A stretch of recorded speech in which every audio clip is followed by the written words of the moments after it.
चौबीसम तिथयरे उसहाय वीर पश्चिमे बंदे सभ्य सगण गण हरे सिद्धे सिरसा नमस्सामि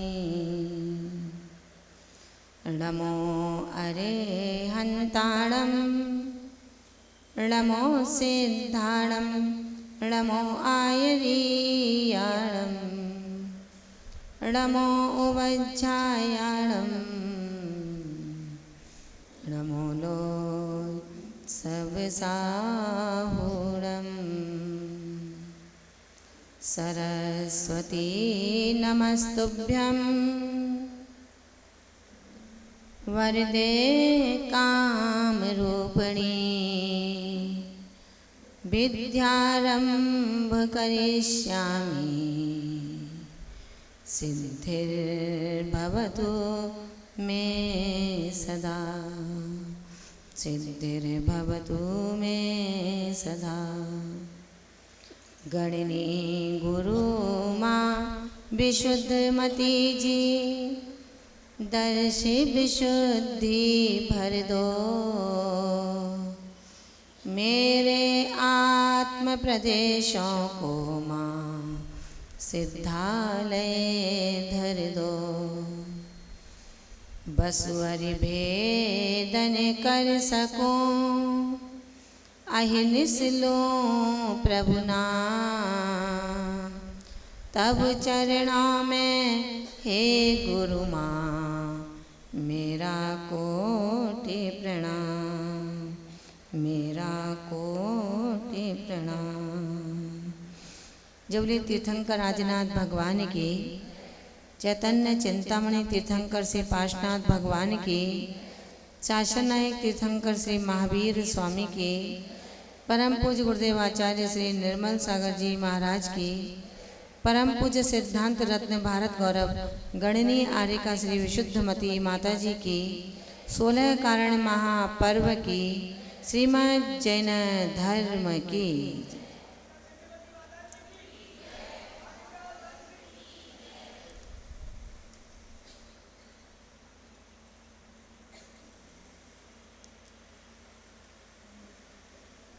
परम पूज्य सिद्धांत रत्न गणनी आर्यका श्री विशुद्धमती माता जी के श्री चरणों में वंदना में निवेदित करती हूँ। मंचासीन स्नेही आर्यका वृंद, त्यागी वृंद, उपस्थित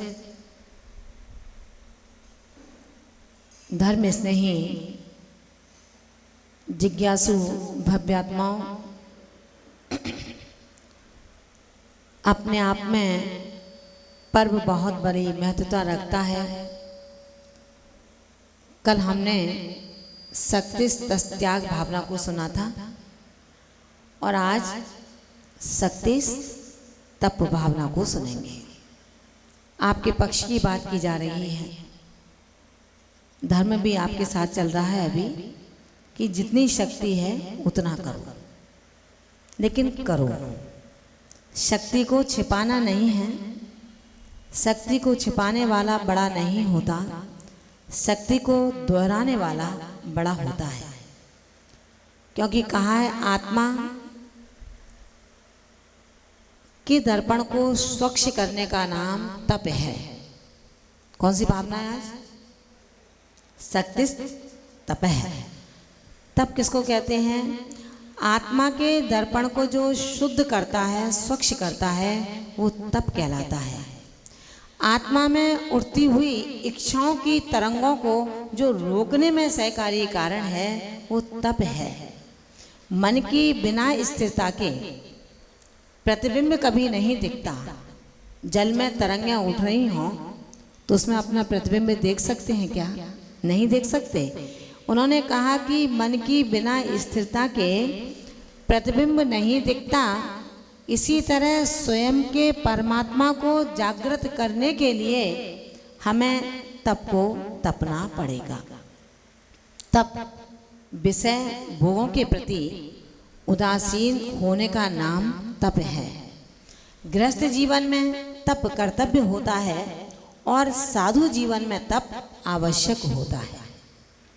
गृहस्थ कर्तव्य के प्रति जागरूक रहता है और साधु आवश्यक के प्रति अवश्य क्रिया करता है। किसी भी मूल गुण को पालन करने के लिए इसीलिए आचार्य, मुनि, साधु, आर्यकाएं, त्यागी, व्रती, समस्त मोक्ष मार्गी, रास्ता सबका एक है, पद सबके अलग अलग है। इन्हीं तपों को मूल गुण में परिवर्तित करके इन मूल गुणों का आचरण, पालन, यतिराज करते हैं। जिन धर्म की पराकाष्ठा से और मनुष्य पर्याय की उत्कृष्टता से कहा गया है कि रे श्राप को जीवन एक जागरण है, जीना है तो जाग कर के जियो। जाग कर के जीने वाला व्यक्ति जीवन में जीवन का आनंद उठाता है और मूर्छा में जीवन वाला मूर्ख होकर के मूर्छा में तन्मय हो जाता है। जो होश में जीते हैं होशियार कहलाते हैं और जो मूर्छा में जीते हैं वो मूर्ख कहलाते हैं। अब कौन होश में जी रहा है, कौन बेहोशी में जी रहा है, ये अपना अपना थर्मामीटर स्वयं लगाना होगा। कोई किसी को मूर्ख और कोई किसी को होशियार नहीं कह सकता। इसलिए धर्म होश में जीने का एक माध्यम है। ये जो हमारे बीच में पर्व आए हैं 16 कारण, ये हमें धर्म की आंख को खोलने के लिए मिले हैं, आत्मा के प्रसाद से साक्षात्कार करने के लिए मिले हैं। आंख खोलता वही है जो जीवन में आग से गुजर जाता है। आंख खोलता वही है जो जीवन में आग से गुजर जाता है, और जो आग से नहीं गुजरता, राग से गुजरता है, वो कभी अपने प्रज्ञा के चक्षुओं को खोल नहीं सकता है। आज शक्ति तत्व के माध्यम से आचार्यों ने कहा कि ज्ञानी मूर्छा को तोड़ने के लिए क्या पुरुषार्थ करना पड़ेगा।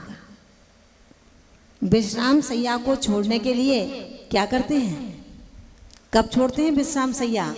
विश्राम सैया से उठने के लिए सबसे पहले अपनी आंखों को टिम टिम करते हैं ना, आंखों को खोलते हैं, बंद करते हैं, लगता है 2 मिनट और 10 मिनट और, बहुत अच्छी नींद आ रही है।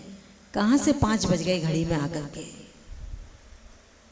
ध्यान रखना, आचार्य भगवंत कहते हैं राग की आग से गुजरने वाला कभी भी तप संज्ञा को प्राप्त नहीं हो सकता, लेकिन तपश्चर्या की आग से गुजरने वाला आत्मा परमात्मा संज्ञा को प्राप्त हो जाया करता है। जो तपता नहीं है महान भावों, वो कभी पकता नहीं है। पकता वही है जो तपने की प्रयोगशाला में प्रवेश करता है। जो प्रयोगशाला में जाने से डरेगा, तो क्या आप अपनी भूख मिटा सकते हो? रोटी को सेकना पड़ता है, सेकेगी कहाँ पर? डाइनिंग रूम में सिक जाएगी क्या? कहाँ पर? रसोई घर में जाना पड़ेगा। किच किच आपकी किचन में है और हमारी रसोई घर में है। डर लगता है ना आपको रसोई घर से? किच किच से अच्छा नहीं, डरते नहीं अपन, लेकिन रसोई घर से डरते हैं। वहाँ जाने के लिए मेहनत करना पड़ता है। सूती साड़ी चाहिए, ये धागा गीला करो, ये बिंदी हटाओ, लिपस्टिक नहीं, नेल पॉलिश नहीं, जाओ फिर भी रिजेक्ट कर दिए जाते हैं। पास तो बहुत कम लोग होते हैं। बैक टू पवेलियन वापस आ गए, क्यों आ गए? निकाल दिया चौके से, क्यों? हथकरघा की साड़ी थी। ध्यान रखना, तपश्चर्या की आग से गुजरने वाला आत्मा परमात्मा बन जाता है, और जो तपता नहीं है, पकता नहीं है, तब तक खाने के योग्य और इस्तेमाल के योग्य, भोग और उपभोग के योग्य नहीं होता है। तप पकने की एक प्रयोगशाला है। आम पकता है कब? तपने के बाद। रोटी पकती है कब? तपने के बाद सोना चमकता है कब? तपने के बाद। आत्मा परमात्मा बनती है कब? तपने के बाद। ध्यान रखना महान भावों, प्रश्न बहुत अच्छा है, प्रसंग बहुत अच्छा है। ये अवसर आपको अपनी जिंदगी में दोबारा नहीं मिलेंगे। मैं आपको ये बात बिल्कुल गारंटेड कह सकती हूँ, अब दोबारा अवसर नहीं मिलेगा। अगर आज भी समझ में नहीं आया कि तपना क्या है, पकना क्या है, तपता कहाँ है, पकता कहाँ है, तपने के बाद स्वाद क्या है और कच्चे का स्वाद क्या है। कच्चा आम दांतों से तोड़ा नहीं जा सकता, दांत में जलन पैदा करता है। कभी मौका मिले तो कच्चे आम को देखना, मुंह में रख करके उसके अंदर जो पानी पानी बूंदें होती हैं वो आपके यहाँ पर चैप लगा देगा। खाया नहीं जाता, कड़क होता है, सरस नहीं होता, और जब पक जाता है तो मुलायम भी हो जाता है, वर्ण परिवर्तित भी हो जाता है और सरस बन जाता है, मीठा बन जाता है। व्यक्ति जब पकता है, व्यक्ति जब तपता है तो सरस बनता है, दूसरों के साथ मधुर वार्तालाप करता है, और जब तक पकता नहीं है तब तक तू तड़ाका करता रहता है। उसे ये बोध नहीं है, ज्ञान की प्रयोगशाला में प्रवेश नहीं कर पाया। दूध को गर्म करते हैं ना अपन, बरिया जी, कभी किया है आपने गर्म दूध को? या धर्मपत्नी ने किया है? हमेशा किया है ना। तो कैसे किया है? दूधिया ने दूध दिया आपको तो आपने दूध की धार गैस पर डाल दी। कैसे किया? जिस पात्र में दूध रखा था गरम क्या करना था दिनेश भैया? क्या गरम करना था? दूध। तो दूध को गरम कैसे किया अपन ने? वो तो पात्र गरम हुआ, गरम तो दूध करना है। तो क्या करेंगे अपन? दूध को पात्र से अलग कर देंगे और बर्नल पर दूध की धारा डाल देंगे, दूध गर्म हो जाएगा, उठा करके पी लेंगे। ऐसे करेंगे क्या? अरे माता जी, इतना भी नहीं जानती क्या? केवल पीना पीना खाना खाना जानती हो आप? सोनल भाभी, ऐसा नहीं करेंगे ना, नहीं करेंगे माता जी, ऐसा नहीं करेंगे। 50 किलो का दूध बर्नल पर डालकर क्या बर्बाद करना है हमें अपना पैसा? नहीं करेंगे। फिर क्या करोगे? पात्र को उस बर्नल पर रखोगे जिस पात्र के अंदर दूध है। वो बर्नल जिसमें अग्नि प्रज्वलित कर दी गई है वो दूध को गर्म नहीं करेगा, वो पात्र को गर्म करेगा। और जब पात्र गर्म होगा तो दूध स्वयमेव गर्म होगा। यही तो आचार्यों ने कहा है कि रे संसारी, क्यों शुद्ध नहीं आ पा रही अपने आप की? श्रृंगार शरीर का करके आत्मा का श्रृंगार नहीं होगा। मन का श्रृंगार किया तो कुछ कामयाबी है, तन का श्रृंगार किया तो क्या किया? इस पात्र रूपी तपेले को गर्म करोगे, इस पात्र रूपी शरीर को गर्म करोगे, तपाओगे, कष्ट दोगे, तो अंदर बैठा हुआ दूध रूपी आत्मा अपने आप तपता चला जाएगा। पहले तपेला गर्म होगा, तपेला गर्म करना आवश्यक है, और यही कारण है बिना बाह्य तप के अंतरंग के तप कभी भी सिद्ध नहीं हो सकते हैं। आज तप का दिन है। आचार्यों ने कहा है तपसा निर्जरा चा, तप से निर्जरा और संभेद दोनों ही होते हैं।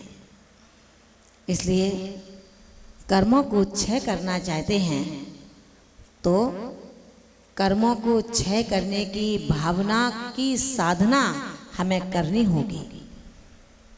इच्छा निरोधो तपः, इच्छाओं का निरोध करना तप कहलाता है।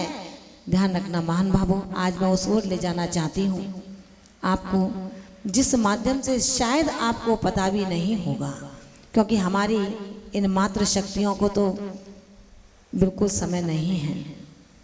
और हम एक ऐसे हैं, हम पर कोई काम नहीं है, बहुत अपोजिट स्थिति है, फ्री। और ये फ्री की परिभाषा जानते नहीं है, किसे कहते हैं फ्री। आचार्यों ने 12 प्रकार के तप कहे, 6 अंतरंग तप और 6 बहिरंग तप। अंतरंग तप और बहिरंग तप को आप पढ़ चुके हैं ना? कौन से हैं? अनशन, अमाधुर्य, वृत्ति परिसंख्यान, रस परित्याग, काय क्लेश, विभक्त सयासन और काय क्लेश। ये 6 तप बहिरंग हैं। आज उन तपों के तपने का एक अवसर प्राप्त हुआ है। तपना चाहते हैं क्या अपन महेश भैया? ये शरीर प्यारा है, ये आत्मा प्यारी है? दिनेश भैया क्या प्यारा है, शरीर या आत्मा? छाछ प्यारी है या छाछ से निकला हुआ नवनीत प्यारा है? क्या प्यारा है? नवनीत प्यारा है। समझदार है ना आप लोग? समझते हैं माता जी? आप कोई टेंशन न लो हमारी समझदारी का। समझदार नहीं होते तो गृहस्थी ऐसे नहीं चला रहे भैया। ध्यान रखना, घोड़े की सवारी करना और घोड़े का पालन करना, इन दोनों में अंतर है। जो सवारी कर रहा है वो रईस है और जो उसका पोषण कर रहा है वो सईस है। ध्यान रखना, अंतर है दोनों में। एक घोड़े का मालिक है और एक घोड़े को पालन करने वाला है, इन दोनों में अंतर है।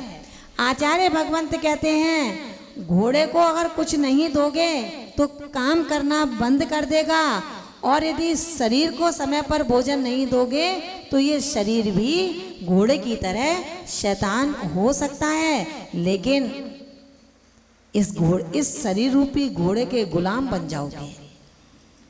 उस घोड़े की लगाम हाथ में नहीं रखोगे तो घोड़ा क्या करेगा? यत्र तत्र कहीं पटक देगा।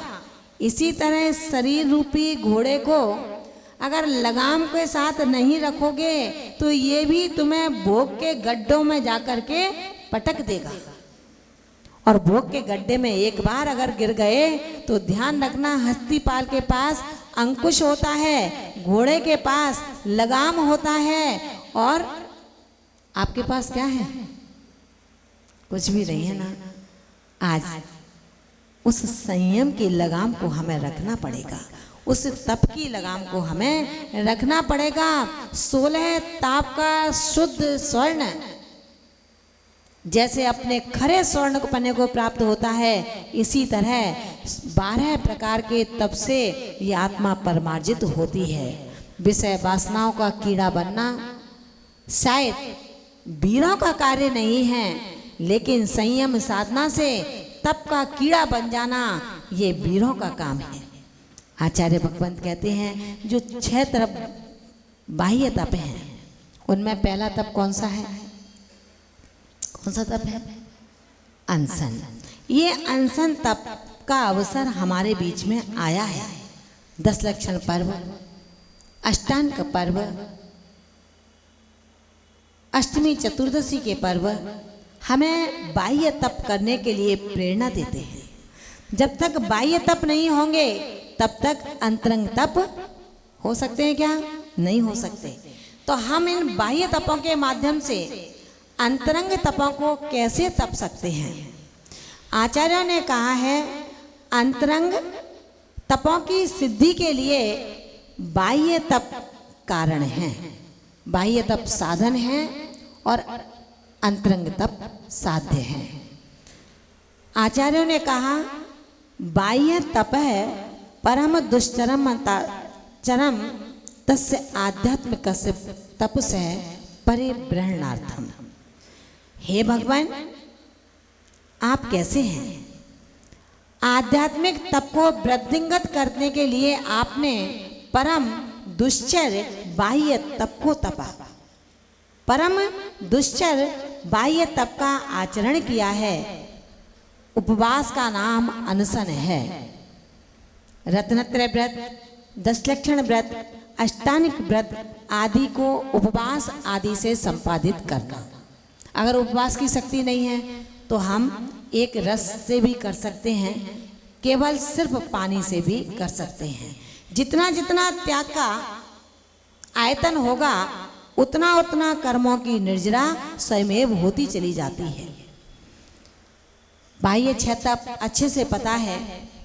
भूख से कम खाना अमौधर्य कहलाता है। कुछ नियम लेकर के आहार ग्रहण करना ये वृत्ति पर संख्यान है। रसों का त्याग करके भोजन करना रस पर त्याग है। एकांत स्थान में गुरुओं के साथ उठना बैठना सोना ये विविक्त शय्यासन है। और आतापन योग से शरीर को क्लेशित करना ये काय क्लेश तप है। कौन से तप हुए ये? बाह्य तप। अंतरंग तप प्रायश्चित विनय वैयाव्रत स्वाध्याय व्युत्सर्ग और ध्यान ये अंतरंग तप है। अंतरंग तप के माध्यम से गुरुओं की दोष होने पर गुरु से आलोचना करना उसका प्रायश्चित लेना प्रायश्चित तप है। निरंतर गुरुओं के सानिध्य में अपनी साधना को बढ़ाना विनय पूर्वक गुरु से अपनी भावनाओं को कहना विनय तप कहलाता है। जिन देव द्वारा आगम को पढ़ना और पढ़ाना ये स्वाध्याय तप है। गुरुओं की रोगी साधुओं की रत्नत्रधारियों की धर्मात्मा की सेवा करना ये वैयाव्रत और अपने अंतरंग बहिरंग परिग्रह का त्याग करके व्युत्सर्ग तप में ये तप गिना जाता है। आत रौद्र परिणामों को छोड़कर जो धर्म ध्यान आदि कराया जाता है वो ध्यान कहलाता है। ध्यान तप कहलाता है। महान भावों, मुझे आप सबके बीच में बैठ कर के इसका व्याख्यान करने में बहुत अच्छा लग रहा है। आपको कैसा लग रहा है ये मैं नहीं समझ सकती हूँ, लेकिन मुझे बहुत अच्छा लग रहा है। मेरे आत्म प्रदेशों तक मेरे प्राणों से निकले हुए ये शब्द पुराणों के मेरे ही प्राणों में समाहित होने की कोशिश करते हैं। और जो कोशिश करते हैं वो एक दिन समा लेते हैं। ये आत्मविश्वास स्वयं का होना चाहिए। इसके उदाहरण मैं आपके बीच में रखना चाहती हूँ। जो प्रथमान योग में भरे पड़े हैं हमें देखने का समय चाहिए। आचार्यों ने बताया है प्रथमा योग के माध्यम से कि चारे शुद्धि नाम के जो व्रत हैं सबने सुने होंगे और बहुतों ने किए भी होंगे। और जिसने नहीं किए शायद उनका परिणाम बन सकता है कि इन चारे शुद्धि व्रतों को, रोहिणी व्रतों को, 10 लक्षण व्रतों को मैं यथाशक्ति करता रहूं।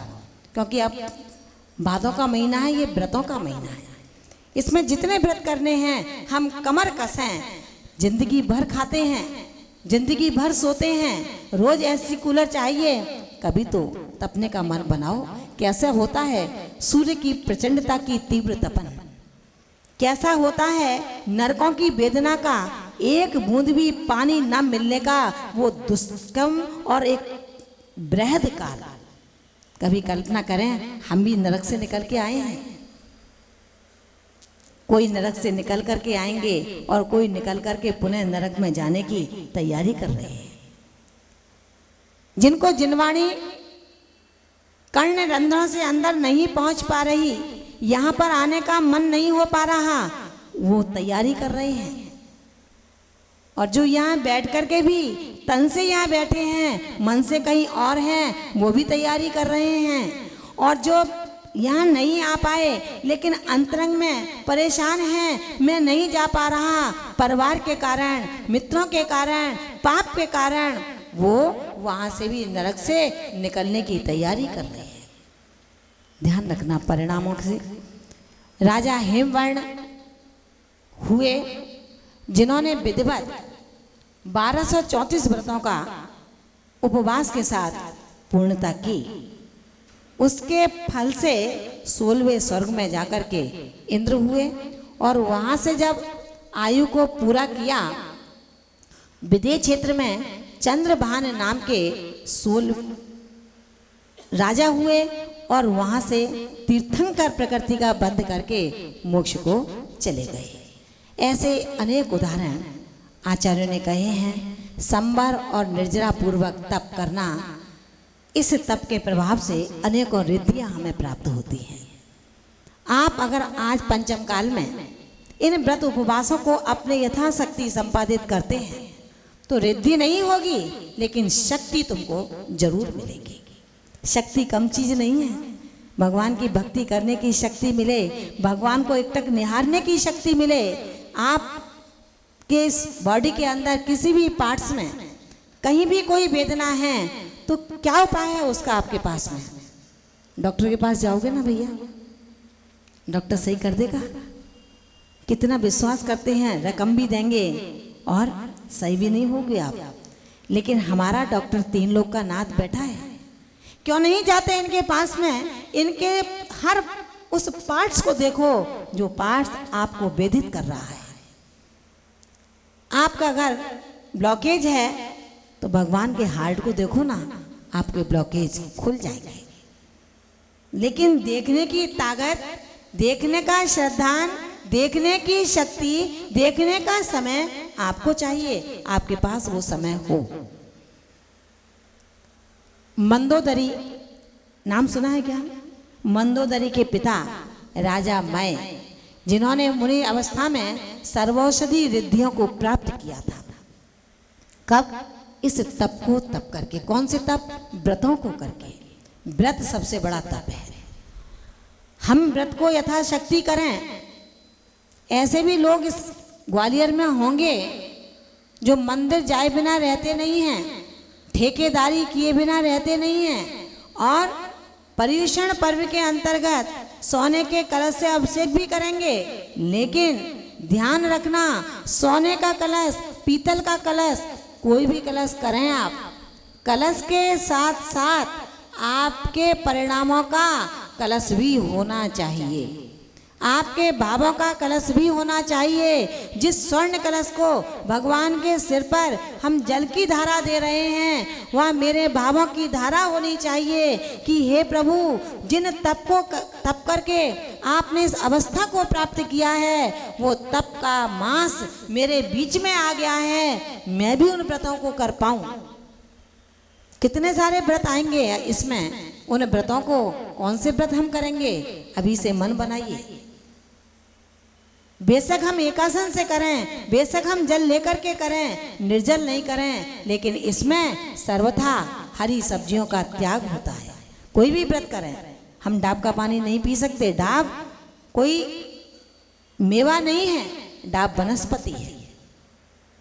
10 लाख वनस्पति में एक डाब भी वनस्पति है। बेशक वो सफेद है लेकिन ऊपर तो हरी है ना। लाल सब्जी है लेकिन वो टमाटर हरा नहीं है, ऐसा नहीं है उसे हम बिना हरी के खा लें।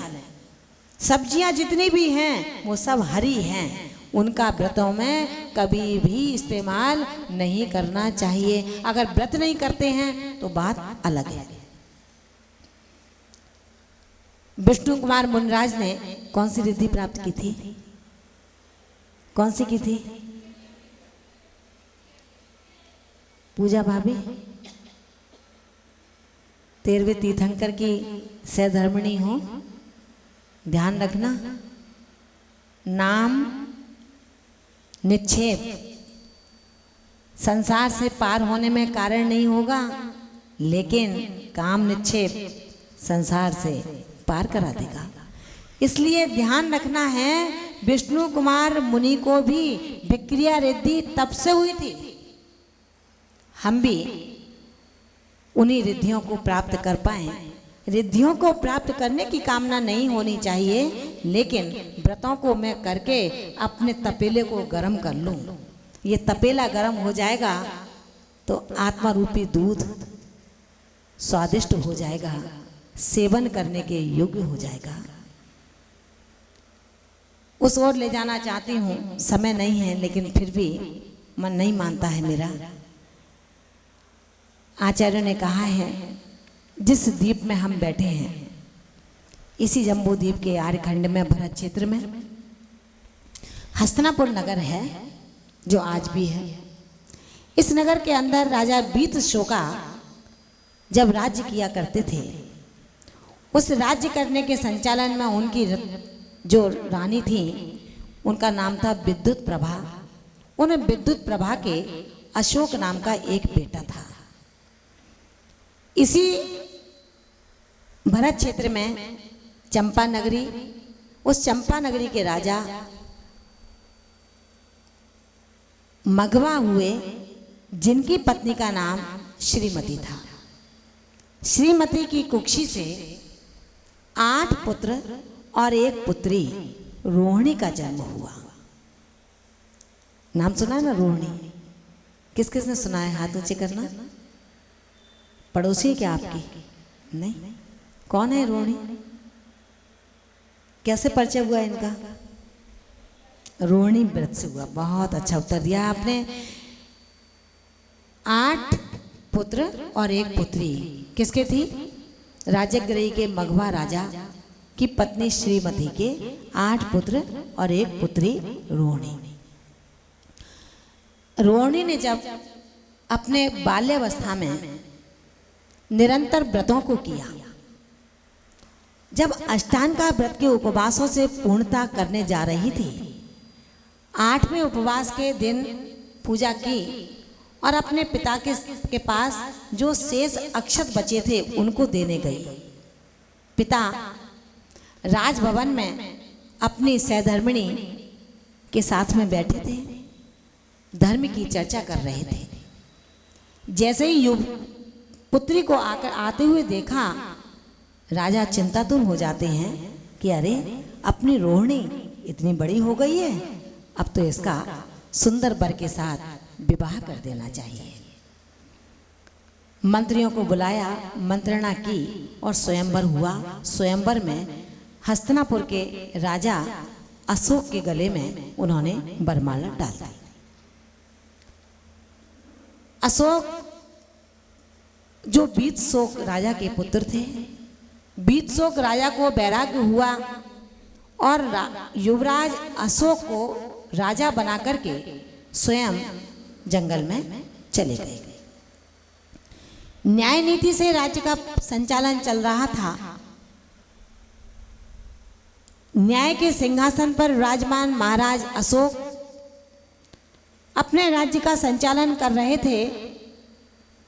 इसी बीच गृहस्थ परंपरा की संतति परंपरा का निर्वाह और निर्माण के लिए रोहिणी ने महादेवी पट्ट को स्वीकार किया। अशोक राजा ने उनको महादेवी के रूप में स्वीकार कर लिया। ये पुण्य की बात थी। जहां सम्राट जैसा पति पत्नी को भोग्या मानता है, वहां पर उसने महादेवी पट्ट पर आसीन किया अपनी पत्नी रोहिणी को। रोहिणी ने 8 पुत्र और 4 पुत्रियों को जन्म दिया। सबसे छोटा पुत्र, जिसका नाम लोकपाल था, एक दिन अपने भवन की बहुमंजिला छत पर बैठ करके सम्राट अशोक और रोहिणी अपनी एक धाई के साथ में मनोविनोद में दत्तचित्त थे। अनायास नीचे मार्ग से कुछ महिलाएं बालों को बिखेरते हुए, छाती को कूटते हुए जोर जोर से चीख चीख करके रुदन कर रही थी। अपने छाती, हाथ, बालों को खींचती हुई, रोती हुई, बोलती हुई जब गुजर रही थी, रोहिणी ने अपनी धाय बसंत तिलका से पूछा कि हे धाय, हे माता, ये कौन सा नृत्य हो रहा है? नृत्य कला में विशारद लोग छत्र, रास, दुर्बली जो नाटक हैं, इनका अभिनव तो लोग करते हैं। भरत महाराज द्वारा प्रणीत इन 5 प्रकार के नाटकों के सिवाय ये स्त्रियों का कौन सा नाटक है जो ये नृत्य का अभिनय कर रही है? इस नाटक में 7 स्वर, भाषा और मूर्छनाओं का अभी पता नहीं चल पा रहा कि ये कौन सा स्वर गा रही हैं और कौन सी भाषा का इस्तेमाल कर रही हैं। रोहिणी के इस भोलेपन के प्रश्न से धाय झल्ला जाती है। दुखी स्त्रियों को देख करके जो महान शोक मना रही हैं, जो महान दुख का अनुभव कर रही हैं, उनके लिए ये रोहिणी इस प्रकार के वाक्यांशों का इस्तेमाल कर रही है। रोहिणी ने धात्री माँ के मुख से शोक और दुख ये दो शब्द सुने कि दुखिया और शोक में मग्न हैं, उनके लिए तुम ऐसा बात कह रही हो। रोहिणी ने कहा कि हे माँ, नहीं समझ पा रही हूँ कि ये